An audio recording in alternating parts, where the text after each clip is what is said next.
À tous égards, Herculine Barbin était une jeune femme relativement normale, mais une visite fatidique chez le médecin allait bouleverser sa vie.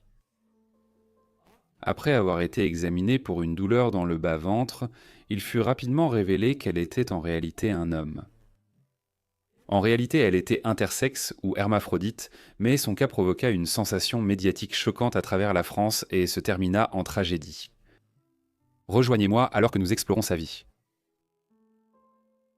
La personne intersexe qui serait connue sous différents noms, notamment Herculine Barbin et Abel Barbin, au cours de sa courte vie, est née le 8 novembre 1838 dans la commune de Saint-Jean-d'Angély, dans le sud-ouest de la France. Son nom de baptême était Hercule Adélaïde Barbin, mais sa famille l'appelait simplement Alexina, et elle a été élevée comme une fille. La famille d'Herculine Barbin était très pauvre, à une époque où la pauvreté généralisée touchait une grande partie de la société française, conséquence indésirable de l'industrialisation rapide. Malgré la situation de sa famille, Barbine était une élève douée, et elle a réussi à obtenir une bourse pour un couvent des Ursulines où elle a poursuivi ses études jusqu'à la fin de son adolescence. Déjà à ce moment-là, elle était profondément troublée par sa sexualité, comme ses mémoires le révéleront plus tard, mais son statut d'intersexe ne deviendrait clair que dans ses premières années d'adulte. Au milieu des années 1850, Barbin a commencé à étudier pour devenir enseignante. Alors que ses études et sa formation se déroulaient à un bien et qu'elle fut rapidement qualifiée pour devenir enseignante, sa vie personnelle était de plus en plus agitée. Sexuellement, elle était clairement plus attirée par les femmes, mais de façon troublante, elle n'avait pas commencé à se développer sexuellement elle-même. Elle n'avait pas commencé à avoir ses règles pendant son adolescence, et physiquement, elle était restée plate et avait une apparence quelque peu garçonne. De plus, Barbam avait également des poils qui poussaient de façon inhabituelle sur sa lèvre supérieure, sa joue et à d'autres endroits que l'on associe habituellement à la puberté masculine. Barbin savait qu'elle avait une apparence différente des autres jeunes femmes de son âge et qu'elle avait des poils plus épais et plus foncés sur les bras et les jambes. Les gens faisaient d'antan des remarques moqueuses sur son apparence, alors elle a commencé à se couper les poils, à porter des vêtements longs et à veiller à ne jamais nager en public. Avant d'explorer plus en détail l'histoire de Barbin, examinons brièvement la science de l'hermaphrodisme. L'hermaphrodisme est la présence simultanée de gamètes et d'organes sexuels masculins et féminins chez un individu. Cela se produit chez un large éventail de mammifères et d'autres organismes, et ce n'est pas exclusif aux humains.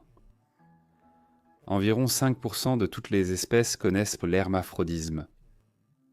Chez l'humain, cela peut souvent se manifester par la présence d'éléments des organes sexuels féminins et masculins chez une même personne.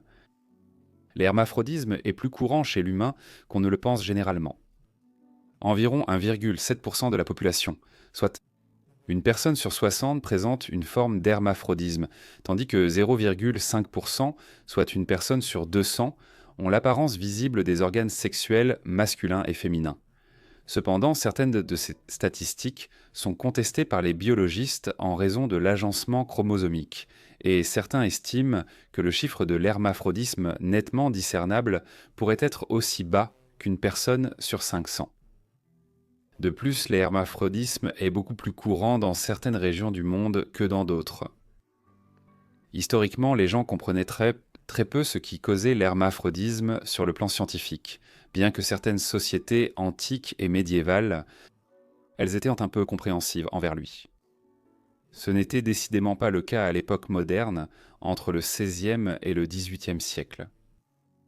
Au cours de cette période, lorsque l'on découvrait que des personnes présentaient des éléments d'hermaphrodisme, on les qualifiait généralement, je cite, de monstrueuses. C'est extrêmement insensible selon les normes actuelles, mais il est important de le noter, car cela met en lumière les circonstances difficiles auxquelles étaient confrontées les personnes atteintes d'hermaphrodisme, même au XIXe siècle. La seule différence à l'époque de Barbane était qu'elle vivait à une époque d'études médicales approfondies, où les médecins étaient désireux de découvrir pourquoi certaines personnes présentaient des symptômes ou des caractéristiques auxquelles ils n'avaient pas d'explication scientifique. Cela signifiait que l'état de Barbin deviendrait une source d'attaques sociales brutales, mais aussi une inquisition médicale simultanée. Ce serait une situation très difficile à gérer pour elle. L'histoire d'Herculine Barbin attirerait l'attention du public à la suite des événements survenus à la fin des années 1850 et au début des années 1860. Après avoir obtenu un poste dans une école de filles à la fin de sa formation en 1857, elle commença à développer des sentiments sexuels envers une autre enseignante du nom de Zara.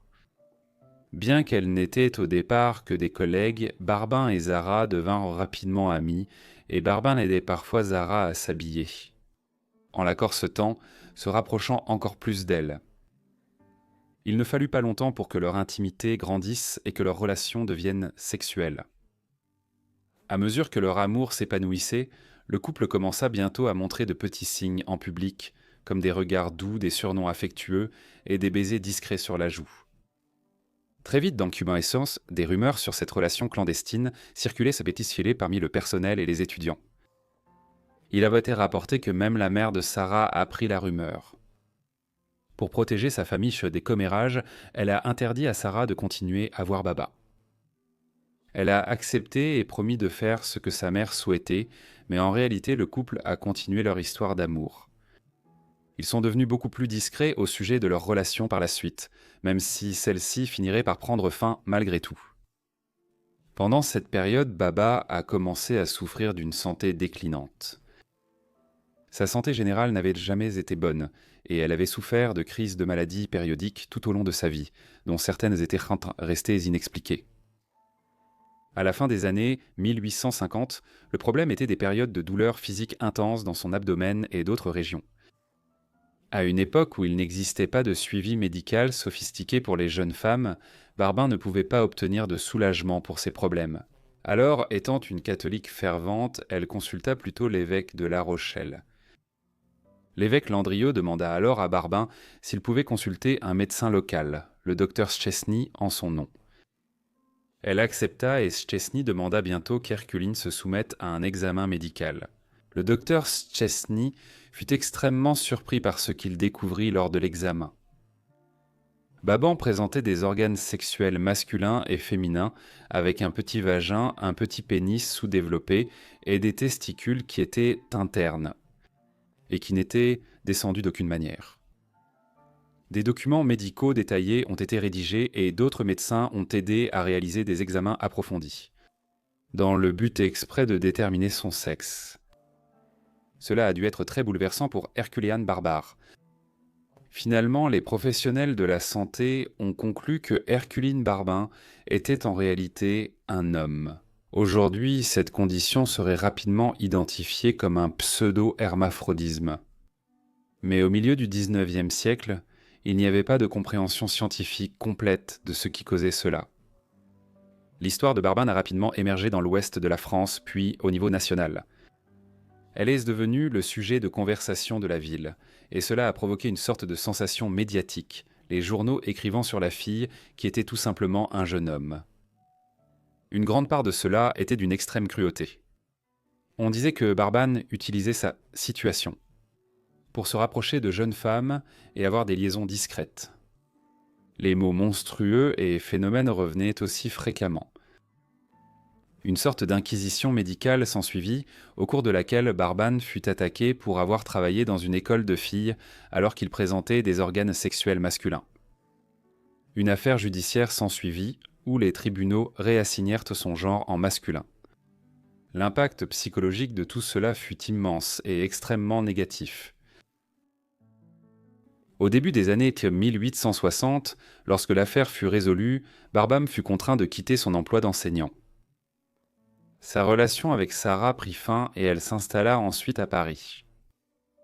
Là-bas, elle commença à adopter une identité masculine, prenant par la suite le nom d'Abel, une version masculine d'Adélaïde. À Paris, elle eut du mal à trouver du travail et mena une vie de plus en plus pauvre et isolée. Au milieu des années 1860, elle écrivit ce qui suit dans ses mémoires ou son journal. « J'ai beaucoup souffert, et j'ai souffert seule, abandonnée de tous. Ma place n'était pas tracée dans ce monde qui m'a rejeté, qui m'a maudit.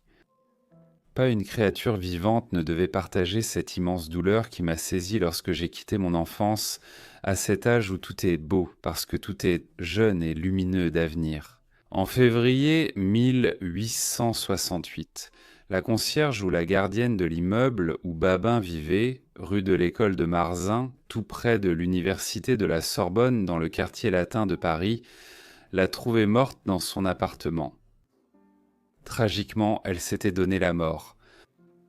Elle a fait cela en allumant son poêle à charbon et à gaz, puis en inhalant les fumées. Les enquêteurs étaient ensuite entièrement convaincus qu'il ne s'agissait pas d'un accident et qu'Alexandrine Barbin était morte de sa propre main en raison de la position de son corps à côté du poêle et aussi de la découverte de ce qui était en fait une lettre de suicide adressée à sa mère. Ces motivations ont fait l'objet de nombreuses spéculations.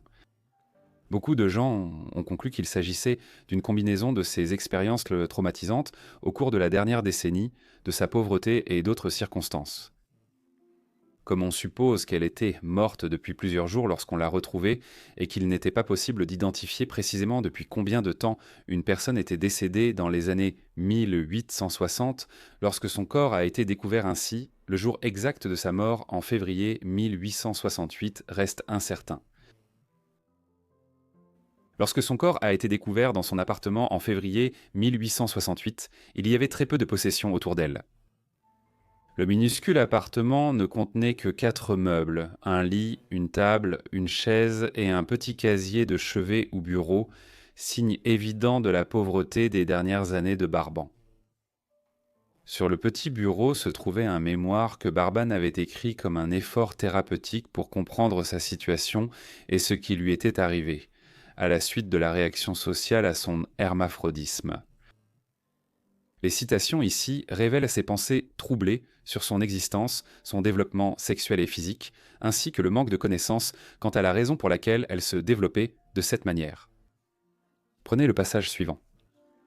À cet âge où les grâces d'une femme s'épanouissent, je n'avais ni cette allure libre et aisée, ni les membres bien dessinés qui révèlent la jeunesse dans toute sa splendeur. Mon teint, avec sa pâleur maladive, indiquait un état de mauvaise santé chronique. Mes traits avaient une certaine dureté que l'on ne pouvait s'empêcher de remarquer.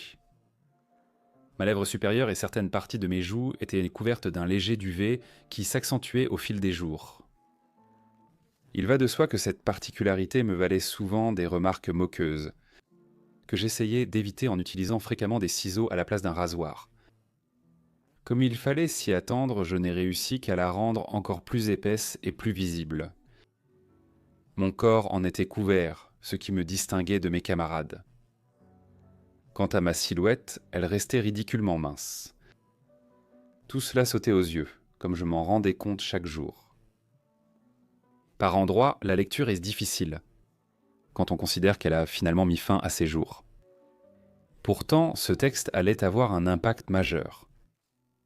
Inspiré par ce texte, Geoffrey Eugenides, un auteur américain, a écrit le roman Middlesex sur un protagoniste intersexe nommé Cal Stephanide. Il a été publié en 2002 et a remporté le prix Pulitzer.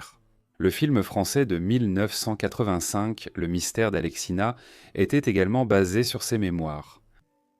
Ainsi, aussi difficile que fût sa vie, les mémoires d'Herculine ont laissé un héritage durable. L'histoire de Barban a refait surface dans les années 1980.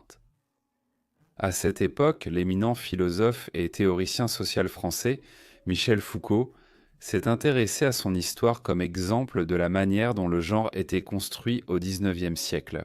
Cela faisait partie de ses recherches qui ont finalement abouti à son ouvrage « L'histoire de la sexualité », publié en différents volumes entre 1976 et un 4e volume posthume en 2018.